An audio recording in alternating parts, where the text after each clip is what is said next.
Hi guys, இது உங்க cine rainbow. 16 வயசு சிறுவர்களை வைத்து ஆபாச வீடியோ, யூடியூபர் திவ்யா உள்ளிட்ட 4 பேர் கைது. என்னதான் நடந்தது வாங்க பார்க்கலாம். சோஷியல் மீடியாவை பொறுத்தவரையில் தொடர்ந்து வீடியோக்களை வெளியிட்டு சர்ச்சையை கிளப்பியே பிரபலமானவர் தான் திவ்யா. சிறுவர்களை வைத்து ஆபாச வீடியோக்களை எடுத்ததாக அளிக்கப்பட்ட புகாரின் அடிப்படையில் யூடியூபர் திவ்யா, சித்ரா, கார்த்தி மற்றும் ஆனந்த் என்கின்ற 4 பேர் ஸ்ரீவில்லிபுத்தூரில் கைது செய்யப்பட்டிருக்கின்றார்கள்.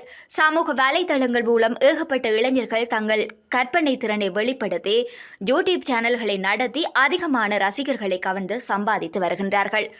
உணவு சாப்பிடும் யூடியூப் சேனல்கள், காமெடி யூடியூப் சேனல்கள், கேம் விளையாடும் யூடியூப் சேனல்கள், டெக் சேனல்கள் என ஏகப்பட்டவை ட்ரெண்ட் ஆகி வருகின்றன. ஆனால் ஒரு சிலர் ஆபாசமான விஷயங்களையும் வீடியோவாக வெளியிட்டு சர்ச்சைகளை கிளப்பி வருகின்றார்கள். திவ்யா கலட்சி என அழைக்கப்படும் யூடியூபர் திவ்யா 16 வயது 17 வயது சிறுவர்களை வைத்து ஆபாசப்படம் எடுத்தும் அவர்களுக்கு பாலியல் தொல்லை கொடுத்ததாகவும் அளிக்கப்பட்ட புகாரில் சிக்கியுள்ளார்.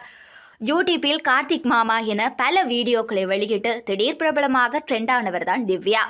கார்த்திக்கை காணோம் என்றும் கார்த்திக் தன்னை ஏமாற்றி விட்டார் என்றும் பல வீடியோக்களை வெளியிட்டு வந்த அவர் தற்போது சிறுவர்களை வைத்து ஆபாச வீடியோ எடுத்ததாக தொடரப்பட்ட வழக்கில் ஸ்ரீவில்லிபுத்தூர் அனைத்து மகளிர் காவல் நிலைய போலீசாரால் கைது செய்யப்பட்டு காவல் நிலையத்தில் அடைக்கப்பட்டுள்ளார்.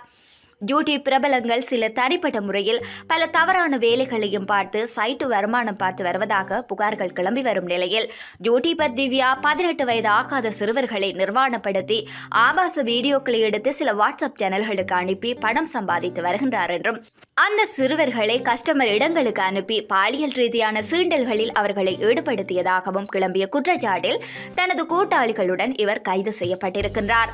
கடலூரைச் சேர்ந்த திவ்யா மற்றும் அவரது நண்பர்களுக்கு எதிராக மாவட்ட குழந்தைகள் நல ஆர்வலர் அளித்த புகாரின் அடிப்படையில் போலீசார் கைது செய்துள்ளதாக தகவல்கள் வெளியாகியுள்ளன. கடந்த நவம்பர் மாதம் முதல் 16 வயது மற்றும் 17 வயது மதிப்புடைய 2 சிறுவர்களுக்கு தொல்லை கொடுத்து வந்ததாக குற்றச்சாட்டு எழுந்த நிலையில் போலீசார் போக்சோ சட்டத்தின் கீழ் கைது செய்து விசாரணைகளையும் நடத்தி வருகின்றனர். இது போன்ற சினி தகவல்களை பெற்றுக்கொள்ள தொடர்ந்தும் சினி ரெயின்போவுடன் இணைந்திருங்கள். நன்றி, வணக்கம்.